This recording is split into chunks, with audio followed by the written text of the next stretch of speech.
It was the first time I had ever seen this video. This video is almost 40 years old. It was made in the late 1970s. It is a CBS interview with the late Mike Wallace, father of Chris Wallace, right? And Mike Wallace is Jewish. Chris Wallace is Jewish. I'm just setting the record straight. But this was a CBS interview with the Shah of Iran, who was in power at that time, and he made some comments about the power of Israel in America. This is, again, the 1970s. Jimmy Carter was in the White House. Watch this video. It is shocking. It's an eye-opener. The Shah of Iran was unusually and refreshingly open in several interviews. When I used a phrase he didn't like, he clearly enjoyed the chance to throw it back at me. As you know, I have been across the Gulf that you call Persian and they call Arabian. Why do you call it Gulf? You have been to school, or haven't you? Yes. What was the name that you have read during your school days? Persian Gulf. All right.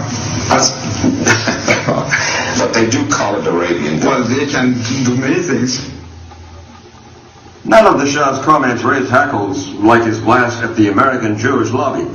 Its influence, he claimed, went all the way to the top. Surely, Your Majesty, you're not telling me that the Jewish lobby in the United States pulls the strings of the presidency? Not entirely, but I think even a little too much, even for Israel interests. You think the Jewish lobby in the United States is too powerful for the interests of Israel? I think so. Sometimes they are disserving the interests of Israel because they're pushing around too many people. Why would the President of the United States pay attention to that lobby? They are strong. Strong in what sense?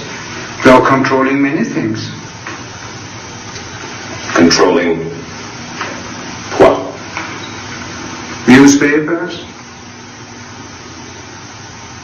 medias, Your Majesty. banks, finances, and I'm going to stop there. Well, now wait just a second. You really do believe that the Jewish community in the United States is that powerful? They make the media reflect their view of foreign policy? Mm-hmm. Yes. They do not report, we do not report honestly? Don't mix things, please. I don't say the media. I say in the media they have people. Not the entire media. Some newspapers will only reflect their views, yes. No. The New York Times, for instance, is owned by the Sulzberger family, who are Jewish. Are you suggesting that the New York Times is biased in its treatment of the question of Zionism, Israel's existence, the United States' relationship with the Arab world?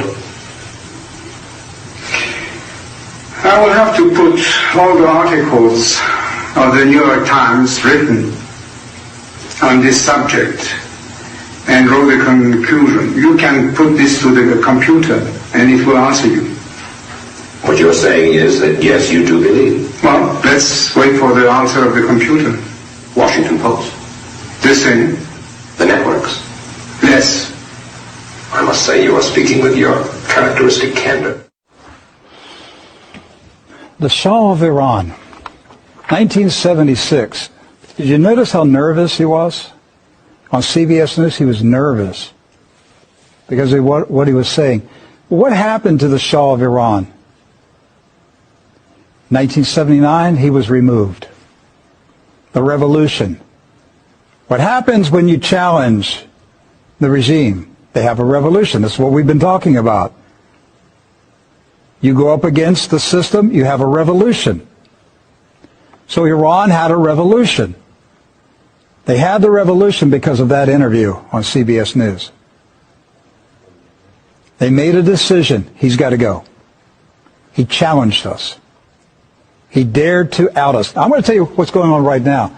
Now, I'm directing this to YouTube because my staff just notified me while that video was playing that YouTube is suppressing our feed right now. We've been dealing with problems with YouTube recently. And they're shadow banning us right now. We typically have 1,000 people watching the live feed. Right now we have 12. Okay. Typically we'll have anywhere from 8 to 15, 20,000 people who will watch the video on YouTube after it's posted for a video on demand. We'll see tomorrow what the numbers are. But right now, they are suppressing True News. Who owns YouTube? Do your homework. Find out who owns YouTube. Follow the trail.